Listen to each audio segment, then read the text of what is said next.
Hi everyone, good morning. তোমরা সবাই কেমন আছো? আর আম খেতে কারা কারা ভালোবাসো অবশ্যই জানিও। তাহলে শুরু করি দিনের প্রথম শুরুটা।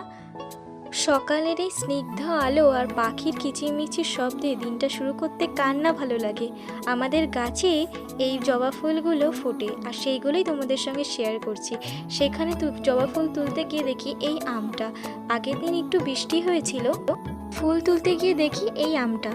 তারপরে গাছে জল দিতে শুরু করলাম, ঘরে যে গাছগুলো রয়েছে সেগুলো। তারপরে আর কোথায়, চলে গেলাম একেবারে রান্নাঘরে আজ খুব চিকেন খেতে ইচ্ছে করছিল। তো রান্না বান্না তো হচ্ছেই, আর সাথেই তোমাদের সঙ্গে শেয়ার করছি আজকের কী রান্না হচ্ছে। আজকে রান্না হচ্ছে পটল আলু দিয়ে মাছের ঝোল, আর আমার ফেভারিট হচ্ছে চিকেন। রান্নাবান্না পুরো কমপ্লিট। আজকের একটা সিম্পল মর্নিং রুটিন তোমাদের সঙ্গে শেয়ার করলাম। কাল আবার আসছে অন্য একটা ভিডিও নিয়ে। ভিডিওটা ভালো লাগলে একটা লাইক